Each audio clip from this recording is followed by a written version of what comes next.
ओम नमो भगवते वासुदेवाय। ओम नमो भगवते वासुदेवाय। ओम नमो भगवते वासुदेवाय। नारायणो नमस्कृत्यं नरं चैव नरोत्तमं देवीं सरस्वतीं व्यासं ततो जयमुदीरनष्टप्रायश भद्रेषु नित्यं भागवत सेव्या भगवती उत्तम श्लोके भक्तिर्भवति शुभं करोति वाचालं भङ्गुं लङ्घयते हिरण्यकृपातमहं वन्दे श्रीगुरो दीनतारिणं परमानन्दमाधवं श्रीचैतन्य ईश्वरम् ओम अज्ञानतिमिरान्धस्य ज्ञानागणशलाकया चक्षुन्मीलितं तस्मै श्रीगुरुवे नमः। नमो ओं विष्णुपदाय कृष्णप्रस्थाय बुधाय श्रीमती जयपताक स्वामी नमो सर्वनित्यमनोरवतमताय नगरकरामधारिणे नमो ओं विष्णुपदाय कृष्णप्रस्थाय बुधाय श्रीमती भक्ति वेदांत स्वामी नामने नमस्ते सरस्वती देवे गौरवाणी प्रचारिणे निर्विशेष शून्यवदि भाषाते देशधारिणे जय श्री कृष्ण चैतन्य प्रभु नित्यानंद श्री अद्वैत गदाधर श्रीवासादि गौर भक्तवृंदम हरे कृष्ण कृष्ण कृष्ण हरे हरे हरे राम राम राम हरे हरे हरे कृष्ण. ஸோ நம்ம ஸ்ரீமத் பாகவதம் முதல் ஸ்கந்தம் பார்த்துட்டு இருக்கோம். ஸோ முதல் அத்தியாயம் முனிவர்களின் கேள்விகள். ஸோ இதில் நம்ம முதல் ஸ்லோகம் என்ன அப்படின்னா சம்பந்த அதை பற்றி பார்த்தோம். அடுத்த ஸ்லோகம் அபிதேய, ரெண்டாவது ஸ்லோகம் அபிதேய அதை பற்றி பார்த்தோம். அடுத்தது மூன்றாவது ஸ்லோகம் பிரயோஜன அதை பற்றியும் பார்த்தாச்சு.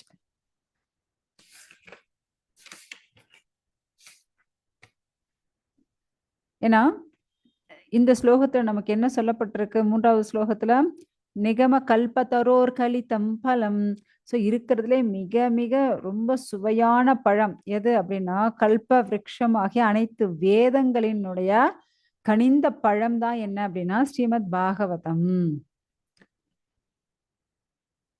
ஸோ அப்படியாப்பட்ட அந்த பழம் ரொம்ப ரொம்ப சிரேஷ்டமானது. நம்ம இந்த கலியுகத்தில் இருக்கோம். இந்த கலியுக கல்மஷங்கள் இந்த இருட்டில் இருக்கும். இதுல இருந்து நம்மள ஒருத்தவங்க வெளியே அழைச்சிட்டு வரணும் அப்படின்னா இல்ல இதுல நம்ம தப்பிக்கணும் அப்படின்னா இப்ப பாருங்க கொரோனா வருது.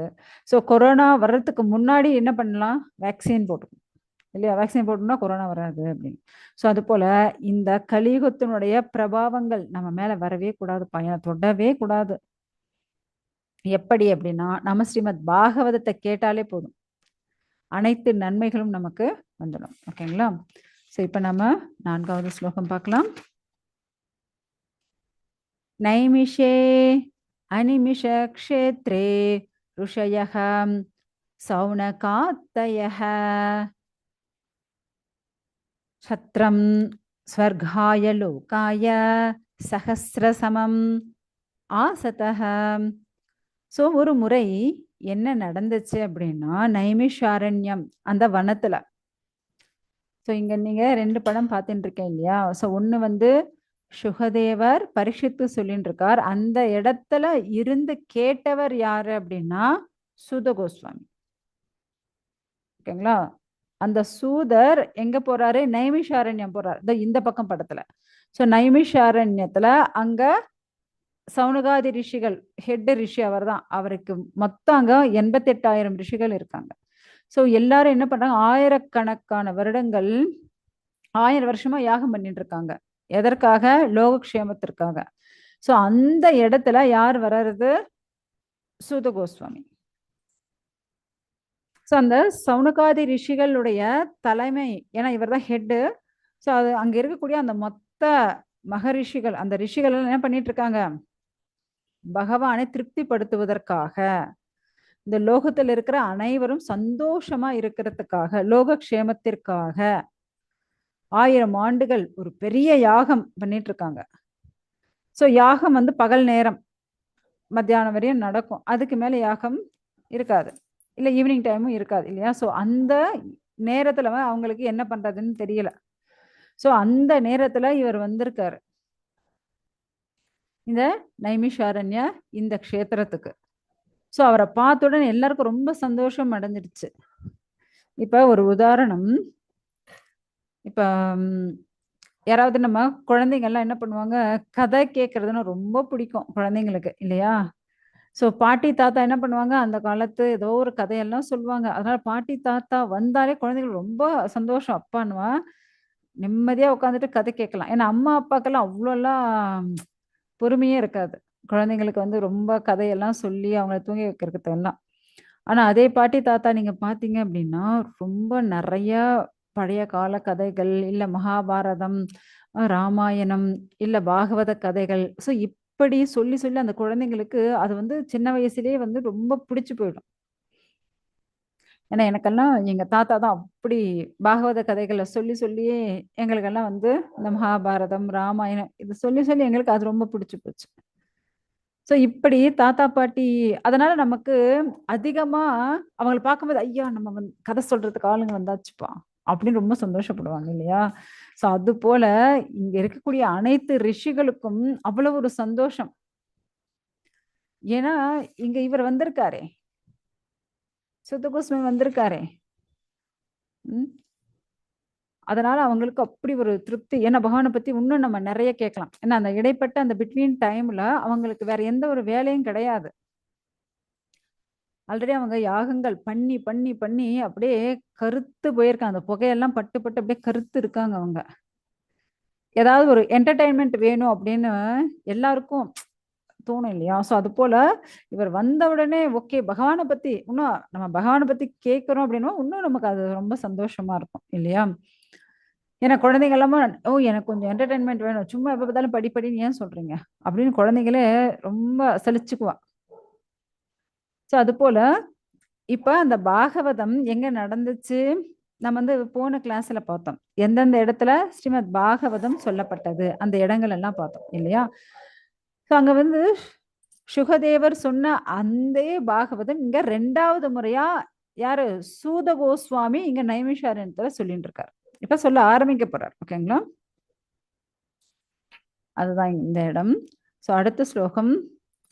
स एकत तु मुनयः प्रातर्हूत हुदाग्नयः सत्कृतं सूतम् आसीनं पप्रचुरितम् ஆதராத். ஒரு நாள்ல அதாவது இப்ப நான் சொன்னேன் இல்லையா? அதனுடைய ஸ்லோகம் தான் இதுவும். அதாவது ஒரு நாள் அந்த ஹோமம் எல்லாம் அந்த யக்ஞங்கள் ஹோமம் எல்லாம் பண்ணி முடிச்சுட்டு, அவங்களுக்கு ஓய்வு நேரம். அந்த நேரத்துல இந்த சூத கோஸ்வாமி வந்தாச்சு. சூதருடைய அந்த ஏன்னா அவர் அவ்ளோ பெரியவர். ஸோ பகவான பத்தி அனைத்து விஷயங்களை அறிந்தவர் அவர். ஸோ அதனால அவர்கிட்ட கேள்விகள் கேட்கறாங்க. இப்ப தெரிஞ்சவ கிட்ட நம்ம கேள்வி கேட்கலாம். இப்ப உங்களுக்கு சமையல்ல ஏதாவது ஒரு சந்தேகம்னு வச்சுக்கோங்க. நீங்க யார்ட்ட கேள்வி கேட்பீங்க? உடனே அம்மாக்கு ஃபோன் பண்ணி, "அம்மா இத எப்படி செய்யணும்? இத எப்படி பண்ணணும்?" அப்படின்னு கேட்பீங்க. இல்ல தெரிஞ்சவ வேற யார்ட்டயாவது கேட்பீங்க இல்லையா? ஸோ அதே போல இவர்கிட்ட பகவானை பற்றி அனைத்து விஷயங்களும் இவருக்கு தெரியும். ஏன்னா இவர் வந்து வியாசருடைய பிரதிநிதி. ஏன்னா ஸ்ரீமத் பாகவதத்தை வியாசர் எழுதினார். அத சுகருக்கு குடுத்தார், உபதேசிச்சுட்டார். சோ சுகதேவர் அங்க சொன்ன அனைத்து விஷயத்தையும் இந்த சூத கோஸ்வாமி அங்க இருந்து கேட்டிருக்காரு. அதான் அந்த சங்கிலி தொடர் இல்லையா? அவர குரு, அந்த குருவுடைய சிஷ்யன், இந்த சிஷ்யனுடைய இன்னொரு சிஷ்யன், இப்படி சங்கிலி தொடர் போல வந்துன்னு இருக்கு. ஏன்னா ஃபர்ஸ்ட் நம்ம பார்த்தது என்ன? பகவான் பிரம்மாக்கு சொல்லி, பிரம்மா நாரதருக்கு சொல்லி, நாரதர் வியாசருக்கு சொல்லி, வியாசர் சுகருக்கு சொல்லி, சுகர் அங்க இருக்கக்கூடிய பரீட்சித் மற்றும் அங்க இருந்த அனைத்து ரிஷிகள், அங்க சூத கோஸ்வாமியும் இருந்தார் இல்லையா? அந்த சூதர் சோ அனைத்தையும் இவரும் கேட்டிருக்கார். அதனால இவர்கிட்ட கேட்டா எல்லா விஷயமும் தெரியும். அப்படின்னுட்டு இவர்கிட்ட கேட்கறதுக்காக அவங்கள ரொம்ப உற்சாகமாக இருக்காங்க. சோ இப்ப வந்து அவங்க வந்து கேள்வி கேட்க ஆரம்பிக்கிறாங்க. ஸோ முக்கியமா நம்ம வந்து இந்த ஸ்ரீமத் பாகவதம் வர்றதுக்கான முக்கியமான காரணம் என்ன அப்படின்னா இந்த கேள்விகள் தான். இந்த கேள்விக்கான விடைய சொல்ல போய் தான் இவ்வளவு பெரிய பாகவதம் இங்க நமக்கு வந்து வந்திருக்கு. ஏன்னா கேள்வி கேட்டாதான் நமக்கு அதற்கான விடை தெரியும் இல்லையா? ஸோ அப்படி இவங்க வந்து கேள்வி கேட்கறாங்க. என்ன கேள்வி கேட்கறாங்க அப்படின்னுட்டு நம்ம வந்து பார்க்கலாம். முக்கியமா 9வது ஸ்லோகத்துல அந்த கேள்விகள் வந்து ஆரம்பிக்கும். அதுக்கு முன்னாடி இந்த ரிஷிகள் என்ன கேட்கறாங்கன்னு பார்க்கலாம். ऋषेऊचुः दिव्या खलु पुराणानि सौतिहासानि सानकम् ஆக்யாதானி அபி ஆதிதானி தர்மசாஸ்திராணி யானி உதம். ஸோ ரிஷிகள் வந்து என்ன கேட்குறாங்க அப்படின்னா, ஓ மதிப்பிற்குரிய சூத கோஸ்வாமி, ஏன்னா உங்ககிட்ட என்ன இல்லை அப்படின்னா கலங்கங்களே கிடையாது, ரொம்ப பவித்திரமானவர் இவர். யார இவங்க எல்லாம் சொல்லிட்டு இருக்காங்க, ரிஷிகள் எல்லாம் சொல்லிட்டு இருக்காங்க, நீங்க வந்து ரொம்ப பவித்திரமானவர். நீங்க வந்து இந்த 6, 7, 8 இந்த 3 ஸ்லோகங்கள் சூத கோஸ்வாமி எப்படியாப்பட்டவர். இப்ப ஒருத்தர்கிட்ட நம்ம கேட்கிறோம் அப்படின்னா அவங்க எப்படியாப்பட்டவர், அவங்களுக்கு இன்னும் என்னென்னலாம் தெரியும் அப்படின்னு நமக்கு தெரியணும் இல்லையா? ஸோ இந்த சூத கோஸ்வாமியுடைய பெருமைகளா இங்க வந்து 6, 7, 8 இந்த 3 ஸ்லோகங்கள் இருக்கு. ஸோ சூத கோஸ்வாமி பத்தி என்ன சொல்றாங்க அப்படின்னா, இவர் வந்து ரொம்ப புகழ்மிக்கவர், எந்த ஒரு பௌதிக கலங்கமே இல்லாதவர். அதே போல அனைத்து புகழ்பெற்ற எல்லா சாஸ்திரங்கள், புராணங்கள், சரித்திரங்கள் எல்லாமே தெரிஞ்சவர். இவருக்கு தெரியாதது ஒண்ணுமே கிடையாது, பாத்துக்கோங்க. ஸோ நீங்க வந்து நீங்க தான் எங்களுக்கு வந்து வழிகாட்ட முடியும். ஏன்னா உங்களுக்கு உங்களுக்கு தெரியாத விஷயம் ஒண்ணுமே கிடையாது, எல்லாமே தெரியும். வேதங்கள் தெரியும், சாஸ்திரங்கள் தெரியும், புராணங்கள் தெரியும், சரித்திரங்கள் தெரியும், எல்லாமே தெரியும். ஸோ நீங்க தான் எங்களுக்கு வந்து வழிகாட்டணும். ஸோ நீங்க அப்படியாப்பட்டவர் அப்படின்னுட்டு இங்க வந்து சொல்றாங்க. ஏன்னா இந்த கலியுக மக்கள் இந்த 4 விஷயங்கள்ல பந்தப்பட்டிருக்காங்கன்னு நம்ம வந்து பார்த்தோம். முக்கியமா என்னென்ன? மிருகவதை, போதைப் பொருட்கள் யூஸ் பண்றது, சூதாட்டம், பெண்களுடனான தீய பாலுறவு. ஓகேங்களா? ஸோ இதெல்லாம் ரொம்ப கெட்ட விஷயங்கள். ஸோ இதெல்லாம் தவிர்க்க வேண்டும். இதெல்லாம் தவிர்த்தாதான் நம்மளால ஒரு பவித்திரமாக இருக்க முடியும். ஸோ அதேதான் இங்க வந்து அவங்க சொல்லிட்டு இருக்காங்க, நீங்க வந்து ரொம்ப பவித்திரமானவர். இந்த கலியுக கல்மஷத்திலிருந்து விலகணும், இந்த பிரச்சனை எல்லாமே விலகணும் அப்படின்னா நமக்கு தேவை என்ன? பாகவதம் தான் அதற்கான ஒரே வழி, ஒரே மெடிசன். கலியுகத்துக்கான ஒரே மெடிசன் என்ன அப்படின்னா பாகவதம். ஓகேங்களா? 7வது ஸ்லோகம். யானி வேத விதாம் சிரேஷ்டோ பகவான் பாதராயணகம் அந்நே ச முனயக சூத பராவரம் விதோ விதுஹும். இங்க வந்து சூத கோஸ்வாமி பத்தி இன்னும் என்ன சொல்றாங்க அப்படின்னா, அதாவது நீங்க வந்து அனைத்து வேதங்கள் ரொம்ப தேர்ச்சி பெற்றவர். அதே போல பகவான் உடைய அவதாரமான வியாச தேவரை பத்தி உங்களுக்கு இன்னும் நல்லா தெரியும். யாரை பத்தி நல்லா தெரியும்? வியாச தேவரை பத்தி நல்லா தெரியும். அதே போல பௌதிக விஷயங்கள் அனைத்தும் உங்களுக்கு தெரியும். பௌதிக விஷயங்கள் என்ன? தர்ம அர்த்த காமம் மோக்ஷம். ஏன்னா தர்ம அர்த்த காம அப்புறம் தான் மோட்சம் வரும். ஓகேங்களா? இதெல்லாம் பௌதிக விஷயங்கள். ஆன்மீக விஷயங்கள் ஸ்ட்ரெயிட் மோட்சம் தான். இங்க போய் நம்ம தர்ம அர்த்த காம இதெல்லாம் பண்ண வேண்டிய அவசியமே இல்லை, ஸ்ட்ரெயிட். ஏன்னா இதெல்லாம் ஸ்டெப்ஸ், ஒவ்வொரு ஸ்டெப்பா நம்ம வந்து 30 மாடி ஏறுறது. ஆனா மோட்சம் ஸ்ட்ரெயிட்டா லிஃப்ட்ல ஒரே தட்டு நேரம் 30வது மாடி போய் நிற்கும் அது. ஓகேங்களா? ஸோ அப்படியாப்பட்ட ஆன்மீக அறிவு அனைத்திலும் தேர்ச்சி பெற்றவர். ஸோ அப்படியாப்பட்டவர் நீங்க அப்படின்னுட்டு இங்க வந்து சொல்றாங்க. ஏன்னா இங்க வந்து பாதராயணர் யாரு? வியாசர். ஸோ அவருக்கு இணையானவர் நீங்க. உங்களுக்கு தெரியாததுன்னு ஒண்ணுமே கிடையாது. முக்கியமா இங்க வந்து வியாசதேவர் போல இங்க கௌதமர், கனாட்டர், கபிலர், பதஞ்சலி, ஜெய்மினி, அஷ்டவக்ரர் இது போலெல்லாம் இருந்தாங்க. ஆனா எல்லாரை விட சிறந்தவர் வியாசதேவர். ஸோ முக்கியம் பகவானுடைய ஆவேச அவதாரம் யாரு அப்படின்னா ஸ்ரீல வியாசதேவர். ஸோ அப்படியாப்பட்ட அந்த வியாசதேவருடைய அனைத்தையும் நீங்களும் தெரிஞ்சுட்டு இருக்கீங்க. அவருக்கு ஈக்குவல் நீங்க. அவர்கிட்ட இருந்து அனைத்தையும் அறிந்திருக்கிறீர்கள். அதனால உங்ககிட்ட கேட்கறது, ஏன்னா பிரம்மசூத்திரம், ஸ்ரீமத் பாகவதம் பிரம்மசூத்திரம் அனைத்தையும் எழுதினவர் அவர். யாரு? வியாசதேவர் இல்லையா? ஸோ அப்படியாப்பட்ட அவர்கிட்ட இருந்து நம்ம தெரிஞ்சுக்கிறது ரொம்ப ரொம்ப சிரேஷ்டமானது. இப்ப நீங்க பார்க்கலாம், இப்ப இது வந்து இப்ப ஒரு குழந்தைங்கள நம்ம வந்து ஒரு ஸ்கூல்லயோ இல்ல காலேஜ்லயோ சேர்க்கிறோம்னு வச்சுக்கோங்க. இது வந்து கவர்மெண்ட் அத்தரைஸ்ட் பண்ணியிருக்காங்களா? கவர்மெண்ட் ரெஜிஸ்ட்ரேஷன் ஆயிருக்கா? கவர்மெண்ட் அத்தரைஸ்ட் இருக்கா?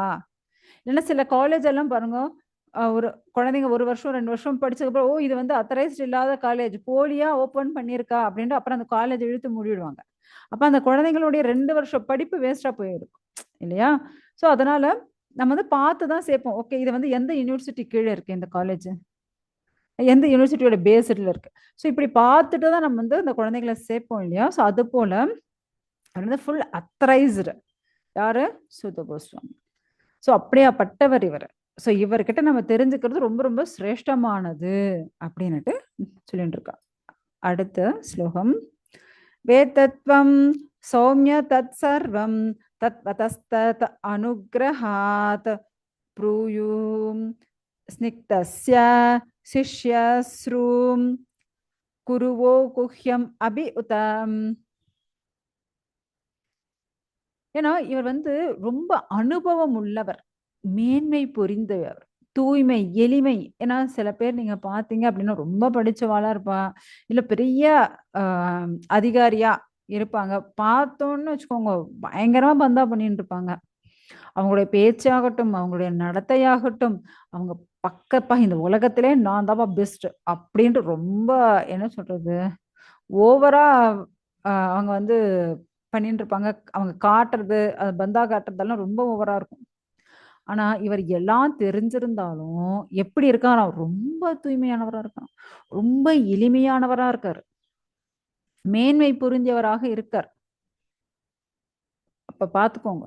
எவ்ளோ அடக்கமுள்ளவராக இருக்காங்க. ஸோ, எந்த ஒரு குற்றம், குறையே கண்டுபிடிக்கவே முடியாது. அப்படியாப்பட்டவரா இருக்கார். ஸோ, இவ்வளவு ஒரு மேன்மை பொருந்தியவர், ஒரு நல்லவர் நமக்கு குருவா கிடைச்சா, எவ்வளவு சந்தோஷம் அப்படின்னுட்டு அங்க இருக்கிறவ எல்லாருக்கும் ரொம்ப சந்தோஷம் ஆயிடுச்சு. ஏன்னா நீங்க இவ்ளோ பணிவா இருக்கீங்க. நீங்க ஒரு ஆன்மீக குருவா எங்களுக்கு இருந்தீங்க அப்படின்னா, ஏன்னா உங்ககிட்ட அனைத்து நற்பண்புகள் பூரணமா இருக்கு. அவ்ளோ கல்வி, ஞானம் எல்லாம் இருக்கு. உங்ககிட்ட இருந்து நாங்க தெரிஞ்சுண்டோம் அப்படின்னா, எங்களுக்கு ரொம்ப ரொம்ப சிரேஷ்டமானது அப்படின்னுட்டு அவர் வந்து சொல்றாரு. சாரி இங்க அந்த ரிஷிகள்லாம் சொல்லிட்டு இருக்கான். ஸோ முக்கியமா இப்ப நீங்க பார்க்கலாம். ஆக்சுவலா இந்த உலகத்துல நம்ம இந்த உலகத்துல இருந்து பகவானுடைய லோகம் போகணும் அப்படின்னா 4 வழிதான் இருக்கு. ஓகேங்களா? நம்ம அன்னைக்கு கோலோக சார்ட் பார்த்தோம் இல்லையா? ஸோ இந்த பௌதிக உலகத்துல இருந்து ஆன்மீக உலகம் போறதுக்கான வழியே என்ன? 4 வழிதான் இருக்கு. இந்த 4 பரம்பரையில நம்ம போனா மட்டும் தான் பகவான் லோகம் போக முடியும். இல்லன்னு வச்சுக்கோங்க. எங்கேயாவது இங்கேயே ஸ்ட்ரக் ஆயி நின்னுட வேண்டியதுதான். ஸோ அது என்ன? இருங்க ஒரு நிமிஷம். யாருக்கு தெரியும்? சொல்லுங்க பார்க்கலாம். ஸோ இப்ப உங்களுக்கு வந்து ஸ்க்ரீன்ல தெரியுது இல்லைங்களா? ஸோ நம்ம வந்து பகவான் கிட்ட போகணும் அப்படின்னா, ஏங்க நாங்க வந்து இப்ப தேவர்கள கும்பிட்டா நாங்க வந்து பகவான் லோகம் போக முடியாதா? கண்டிப்பா முடியாது. இப்ப கண்டிப்பா முடியவே முடியாது. ஏன்னா, இப்ப பாருங்க ஒருத்தனுக்கு மரண தண்டனை அப்படின்னு தீர்மானம் ஆயிடுச்சு அப்படின்னா, ஸோ அவங்கள ஸ்டாப் பண்றதுக்கான அந்த மரண தண்டனைய நிறுத்துறதுக்கோ, இல்ல மாத்தி அமைக்கிறதுக்கோ யாருக்கு உரிமை இருக்கு? யாரால? சட்டத்துல நம்மளுடைய இந்தியா சட்டத்துல யாருக்கு உரிமை? ஸோ நம்மளுடைய யாருக்கு? ஓ! நீங்க மியூட்ல இருக்கீங்களா? ஒரே நிமிஷம். யாராலம்மா முடியும்? குடியரசுத் தலைவர் இல்லைங்களா? ஸோ அவங்கள மீறி வேற யாராவது பண்ண முடியுமா என்ன? வேற யாராவது மாத்த முடியுமா? கண்டிப்பா கிடையாது. மாத்த முடியுமா என்ன? உங்களுக்கு யாராவது தெரிஞ்சிருக்காங்களா? இல்ல. ஸோ அப்படி இருக்கும்போது, இங்க என்ன ஆயிடுது அப்படின்னா, பகவானுடைய லோகம் போகணும் அப்படின்னா, ஒரே வழிதான். நம்ம இந்த 4 சம்பிரதாயத்துல ஏதாவது ஒண்ணுல நம்ம வந்து பெர்ஃபெக்ட்டா இருந்தோம். அந்த குரு பரம்பரை நம்ம வந்து ஃபாலோ பண்ணோம் அப்படின்னா, கண்டிப்பா போயிட முடியும். ஸோ என்ன பிரம்மமத்வ கௌடிய பரம்பரை. ஓகேங்களா. அடுத்தது ஸ்ரீ பரம்பரை. இப்போ பிரம்மமத்துவ கௌடிய பரம்பரை இந்த இஸ்கான் மத்வாச்சாரியா பரம்பரை இதெல்லாம். ஓகேங்களா. அடுத்தது ஸ்ரீ பரம்பரை. நம்ம திருப்பதியில எல்லாம் இருக்காங்க இல்லையா, ஸோ அந்த நாமம் போட்டுருக்கா, ஸோ அந்த ஸ்ரீ பரம்பரை. அடுத்தது ருத்ர பரம்பரை. இப்போ அது நிறைய அழிஞ்சு போயிடுச்சுன்னு வச்சுக்கோங்க. அடுத்தது வந்து குமார பரம்பரை. அதுவும் வந்து நமக்கு இமயமலை அந்த இடத்துல ஏதோ ஒரு ஆசிரமம் இருக்கு. ஸோ ஆனால் இப்போ நமக்கு கம்ஃபர்டபுளாக நமக்கு பக்கத்திலேயே எது இருக்கு அப்படின்னா நம்ம வந்து எது அதிகமாக பார்க்க முடியும், இந்த பிரம்மமத்வ கௌடிய பரம்பரை இஸ்கான் தான். ஸோ இவங்க வந்து நமக்கு ஆன்லைனில் கிளாஸ் எடுக்கிறது, நிறைய இஸ்கான் டெம்பிள்ஸ் இருக்கு. ஸோ இதன் மூலயமா நம்ம வந்து பகவானை பற்றி நல்லா தெரிஞ்சுக்க முடியும். ஸோ இன்னும் இந்த பௌதிகமான விஷயங்கள் என்னென்ன இருக்கு அப்படின்ட்டு நம்ம நல்லா தெரிஞ்சுக்க முடியும். ஓகேங்களா. ஓகே, நம்ம இப்போ அந்த ஸ்லோகத்துக்கு போகலாம். ஸோ அதுதான் இங்க வந்து சொல்லிட்டு இருக்காரு, நீங்க வந்து இவ்வளோ பணிவா இவ்வளவு அன்பா இவ்வளோ ஞானம் கொண்டவர்களா இருக்கீங்க, அதனால உங்களை தவிர வேற யாரு எங்களுக்கு வந்து இந்த ஞானத்தை வந்து பர்ஃபெக்டா சொல்ல முடியும், ஸோ நீங்க தான் சொல்லணும் அப்படின்னுட்டு அவர்கிட்ட வேண்டுகோள் விடுக்கிறாங்க. ஏன்னா இப்ப இந்த 3 ஸ்லோகங்கள் நம்ம வந்து சூத கோஸ்வாமியினுடைய பெருமைகள், அவருக்கு அனைத்து ஞானமும் இருக்கு, ரொம்ப பொறுமையானவர், ரொம்ப பெரியவர், இவர் வியாசதேவருக்கு இணையானவர், அவ்வளவு ஞானம் கொண்டவர், அனைத்தையும் பார்த்தாச்சு. ஸோ இப்பதான் நம்ம வந்து 9வது ஸ்லோகம் பார்க்க போறோம். ஸோ இதுதான் 9வது ஸ்லோகம் தான் கேள்விகள் இருக்கு. ஸோ என்ன கேள்விகள் அப்படின்னா இந்த ஒரு 6 கேள்விகள் இருக்கு பாருங்க, உங்களுக்கு ஸ்கிரீன்ல தெரியுதா. ஸோ இந்த 6 கேள்விகள் இததான் வந்து அவங்க வந்து கேள்விகள் கேட்குறாங்க அந்த ரிஷிகள் எல்லாம். ஸோ கேள்விகளுக்கான விடையாக நமக்கு இந்த மொத்த ஸ்ரீமத் பாகவதமும் வந்துடும். முதல்ல கேள்விகள் என்ன அப்படின்னுட்டு நம்ம வந்து பார்க்க போறோம். அதை ஸ்லோகம் வாய்ஸா நம்ம வந்து பார்க்கலாம். 9வது ஸ்லோகம். தத்ர தத்ராஞ்சசா யுஷ்மன் புவதாயத் வினிஷ்டிதம் பும்சாம் ஏகாந்ததஹ ஸ்ரேயஸ் தன்னஹ சம்சிதும் அர்ஹசி. ஸோ இவங்க வந்து அந்த 6 கேள்விகள் இப்போ நீங்க ஸ்கிரீன்ல பாக்குறீங்க இல்லையா, இந்த 6 கேள்விகள் என்ன அப்படின்னு ஃபர்ஸ்ட் நம்ம பார்த்துடலாம், அதுக்கப்புறம் ஒவ்வொரு ஸ்லோகமா போகலாம். ஓகேங்களா. ஸோ முதல் கேள்வி என்ன அப்படின்னா, மக்களுக்கான இறுதியான முழுமையான நன்மை என்ன? ஏன்னா பும்சாம் ஏகாந்தக ஸ்ரேயஸ், அதுதான் அவங்க கேட்கிற கேள்வி. அனைத்து மக்களுக்கும் நன்மையான விஷயம் என்ன? ஏன்னா நன்மையான விஷயம் தானே எல்லாருக்கும் வேணும். இப்ப ஒருத்தருக்கு நன்மையா இருக்கக்கூடியது மற்றவங்களுக்கு நன்மையா இருக்காது இல்லையா. அதனாலதான் அவங்க வந்து கேக்குறாங்க, அனைத்து மக்களுக்கும் நன்மையான விஷயம் என்ன? அது அனைவருக்கும் நிம்மதியை கொடுக்கணும், ஆனந்தத்தை கொடுக்கணும். அதாவது அனைத்து பொதுமக்களுக்கும் பூரணத்துவம் முடிவான நன்மை எது அப்படின்னுட்டு முதல் கேள்வி. 2வது கேள்வி, எல்லா சாஸ்திரங்களின் சாரம் என்ன? இவ்வளவு சாஸ்திரங்கள்லாம் இருக்கு இல்லையா, சோ இதனுடைய சாரம் எத் சாரம், சோ அந்த சாரம் என்ன அப்படின்ட்டு கேக்குறாங்க. சோ அடுத்த 3வது கேள்வி, எந்த காரணத்துக்காக பகவான் தேவகியுடைய கர்ப்பத்துல வசுதேவருடைய மைந்தனாக எதற்காக தோன்றினார் அப்படின்ட்டு கேள்வி. ஏன்னா கிருஷ்ணர் வந்து இவங்களுக்கு ஏன் மகனா பிறந்தார் அப்படின்னுட்டு கேள்வி கேட்கிறாங்க. அடுத்த கேள்வி என்ன அப்படின்னா, அதாவது பகவானுடைய புருஷ அவதாரங்கள் லீலா ததக கலா, சோ பகவானுடைய அந்த பரமபுருஷனுடைய அவதாரங்கள், அதுல அவர் செய்த லீலைகள் எல்லாம் என்ன? ஏன்னா இன்னும் அவர் என்னெல்லாம் அவதாரம் எடுத்திருக்காரு நமக்கு தெரிஞ்சது தசாவதாரம் இல்லையா, ஆனா அது இல்லாம ஒண்ணு நிறைய அவதாரம் எடுத்திருக்காரே. அதனால அவர் என்னெல்லாம் அவதாரம் எடுத்தார், என்னென்ன லீலைகள் செஞ்சார், என்னென்ன சாகசம் எல்லாம் செஞ்சார், ஏன்னா நம்மளால ரொம்ப ஆச்சரியமா பார்ப்போம், என்ன பகவான் இப்படி எல்லாம் பண்ணியிருக்காரு, அவ்வளோ சாகசங்கள், அவ்வளோ அப்படியே நமக்கு ஏதோ மேஜிக் போல தெரியும். ஸோ அவ்வளோ லீலைகள் சாகசங்கள் பண்ணியிருக்காரு, அதெல்லாம் என்ன, அதெல்லாம் எங்களுக்கு சொல்லுங்க அப்படின்னு கேள்வி கேட்குறாங்க. அதாவது லீலையா ததக கலா, அந்த ஸ்லோகத்துல அப்படிதான் வரும். அடுத்தது 5வது கேள்வி, அவருடைய பல அவதாரங்களில் அவர் ஆற்றிய லீலைகள். அதாவது கதா, அதாவது அவதார கதா சுபா, அவர் லீலை மேஜிக் எல்லாம் பண்ணியிருக்காரு, அது இருக்கட்டும். அதுக்கப்புறம் என்னென்ன லீலைகள் பண்ணியிருக்காரு அத எங்களுக்கு விரிவாக சொல்லுங்கள். சும்மா அப்படியே சொல்லிட்டு போறது இல்ல, எங்களுக்கு விரிவா சொல்லணும். ஏன்னா அது ரொம்ப மங்களகரமானது. ஏன்னா பகவானுடைய லீலைகள், அந்த சாகசங்கள் எல்லாம் ரொம்ப மங்களகரமானது. அந்த பகவானுடைய லீலைகளை நாங்க இன்னும் நல்லா விரிவா கேட்கணும், அதையும் எங்களுக்கு சொல்லுங்க. அவதார கதா சுபா. ஏன்னா 4வது கேள்வி லீலையா ததக கலா, சோ அதை கேட்டாங்க. 5வது கேள்வி அவதார கதா சுபா. அடுத்தது 6வது கேள்வி, முழுமுதற் கடவுள் ஆகிய பகவான் ஸ்ரீ கிருஷ்ணர் அவர் தன்னுடைய, ஏன்னா இங்க அவதாரம் எடுத்து வந்திருக்கார். அவதாரம்னா என்ன, மேலிருந்து, அதாவது பகவானுடைய ஆன்மீக உலகத்திலிருந்து கீழிறங்கி வர்றதுதான் அவதாரம்னு சொல்லுவோம். நாம 3rd ஃப்ளோர்ல இருந்து கிரவுண்ட் ஃப்ளோருக்கு வர்றது இல்ல. ஸோ பகவானுடைய ஆன்மீக உலகத்தில் இருந்து கீழிறங்கி வருவதை அவதாரம் என்று கூறுகிறோம் இல்லையா? அது போல பகவான் வந்து இங்க தன்னுடைய அவதாரத்தை முடிச்சுட்டு, யாரு ஸ்ரீ கிருஷ்ணர் வந்து தன்னுடைய அவதாரத்தை முடிச்சுட்டு அவருடைய தன்னுடைய லோகத்துக்கு திரும்பி போயாச்சு.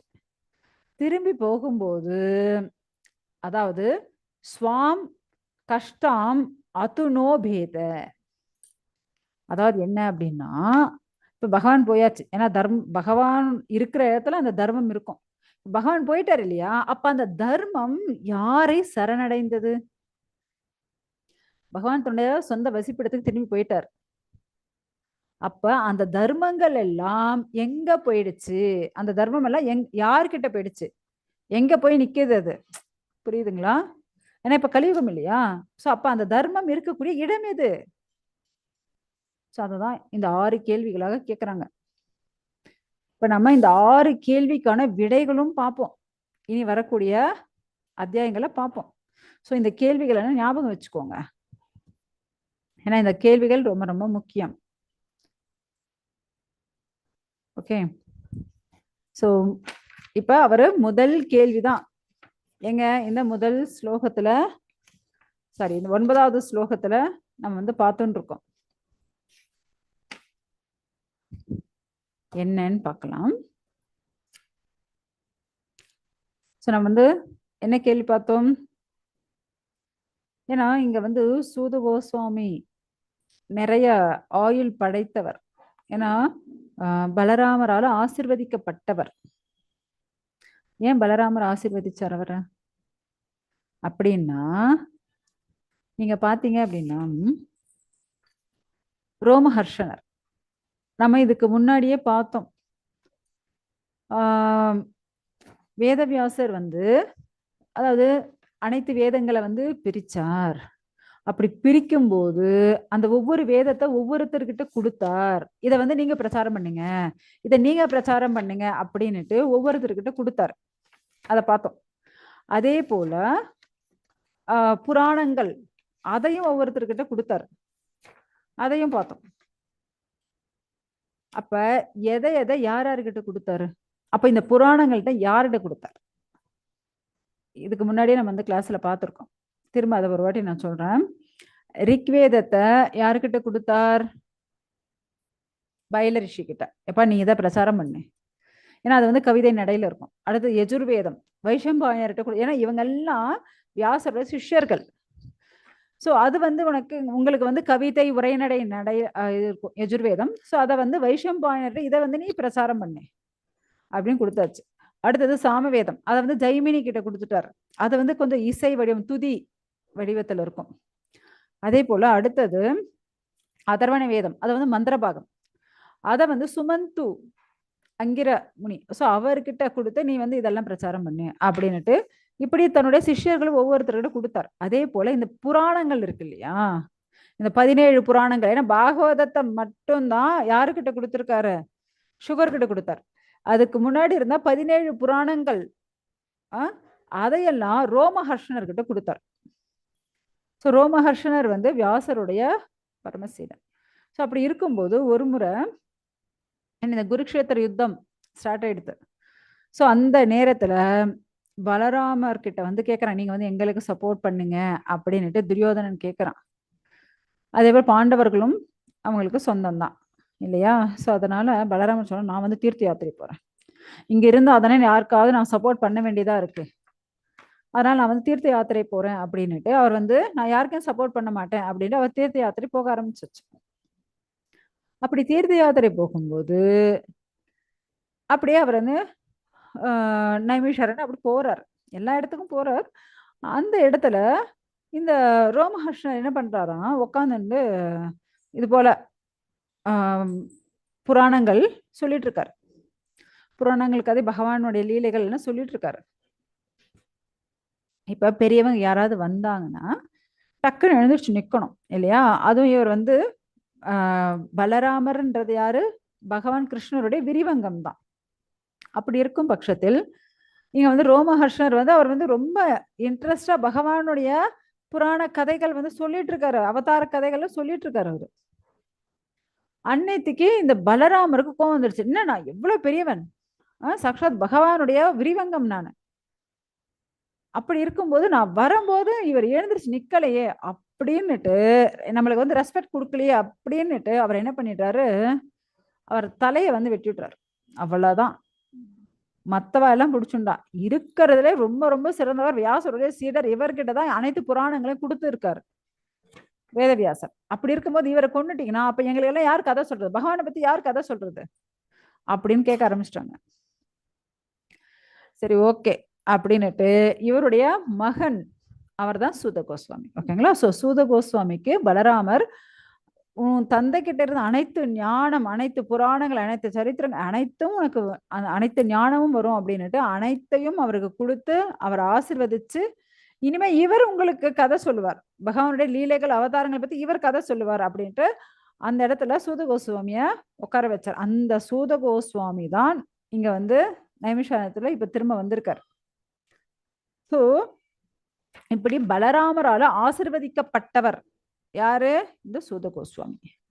ஸோ அவர்கிட்ட கேட்டா அனைத்தும் தெரியும் அப்படின்னு தான் இப்ப அவங்க வந்து கேள்வி கேட்டுட்டு இருக்காங்க. அடுத்தது 10வது ஸ்லோகம்.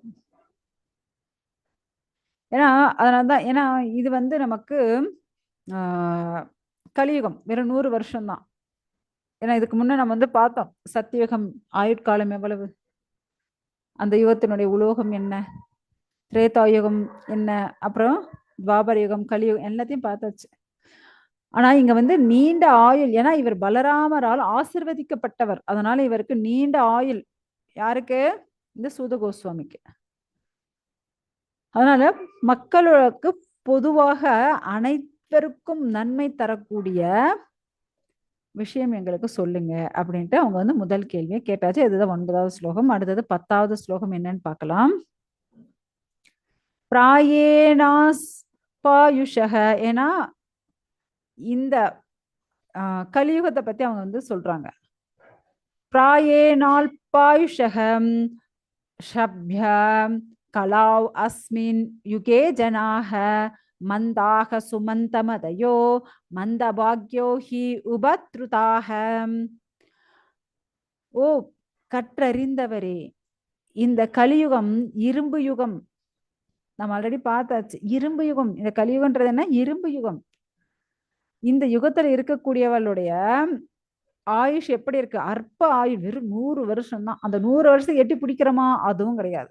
அதுக்கு நடுவுல பிபி, சுகர், தைராய்டு, கேன்சர் என்னென்ன இருக்கோ எல்லாம் வந்துடுது, ஓகேங்களா? ரொம்ப அற்ப ஆயுள். ஸோ இந்த பௌதீகமாக இருக்கக்கூடிய இந்த கலியுகத்தினுடைய மக்களுடைய குணங்கள் இங்க இருக்கு. என்ன, அற்ப ஆயுள் கொண்டவர்கள் யாரு, கலியுக மக்கள். அடுத்தது சண்டை பிரியர்கள், அடுத்தது மந்த புத்தி படைத்தவர்கள், அடுத்தது அதிர்ஷ்டமற்றவர்கள், அனைத்திற்கும் மேலாக அவங்க வந்து எப்பவுமே அமைதியற்றவர்கள், ரெஸ்ட்லெஸ் பீப்புள்ஸ்பா. ஸோ இந்த 5 பாயிண்ட் சொல்லியிருக்காங்க. இதை யாராவது நிராகரிக்க முடியுமா? கண்டிப்பா முடியாது. ஸோ யாராவது 150 வருஷம் வாழ முடியுதா? இல்ல. வெறும் 100 வருஷம். அந்த 100 வருஷம் எட்டி பிடிக்கிற சோர்ப் ஆயில் தான்.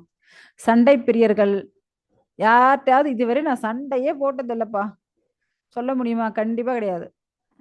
ஒண்ணு நாம சண்டை போடுவோம், இல்ல மத்தவாளையாவது சண்டை மூட்டி விட்டுருவோம். ஸோ ஏன்னா இந்த கலியுக மக்களுடைய சுபாவங்கள் இதெல்லாம். அடுத்தது மந்த புத்தி படைத்தவர்கள். அது எப்படி சொல்லலாம்?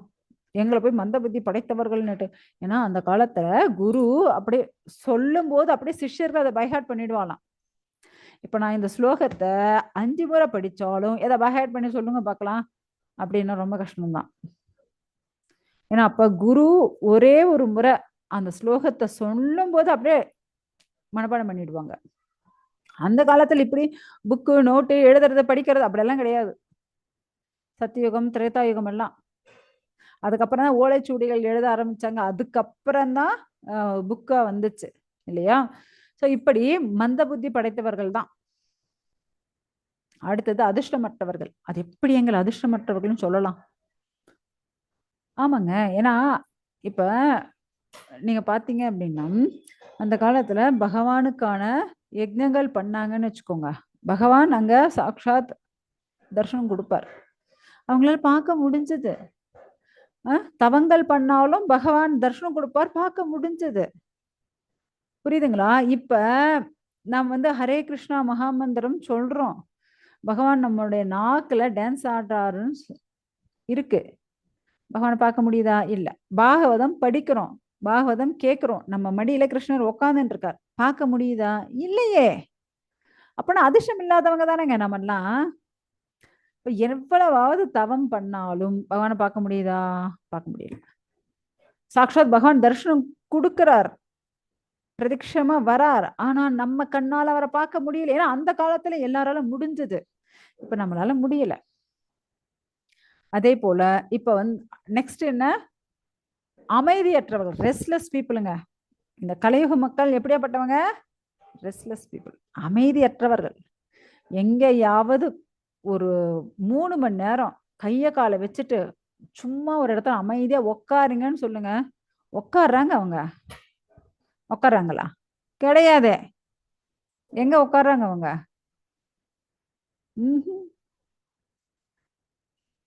யாரால அப்படியெல்லாம் முடியும் மத்துச்சி? ஒரே இடத்துல ரொம்ப அமைதியாக எந்த ஒரு சேஷ்டையும் பண்ணாம அமைதியா உட்கார முடியுமா?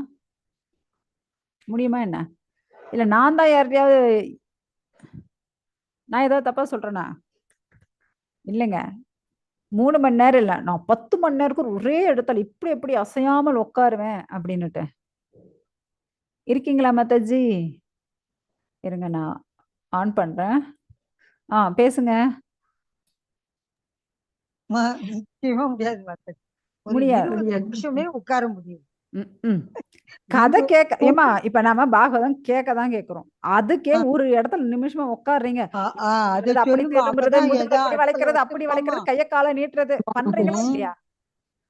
கேஸ் ஆஃப் பண்ணமா ஆஃப் பண்ணலையா 58 புத்தியில ஓடுறது மாதாஜி. பாருங்க, அதுக்கே திட்டு கிடைக்கும் வீட்டுல. எங்கேயாவது ஒரு இடத்துல இருக்கிறியா உட்காருறியா உட்காடுறியா? ஏன் இப்படி ரெஸ்ட்லெஸ்ஸா இருக்கீங்க? இப்ப கலியுக சுபாவங்கள் சொன்னது கரெக்டா இல்லையா? நிச்சயமா. குறையுடைய புலன்கள் இன்னொன்னு வந்து நமக்கு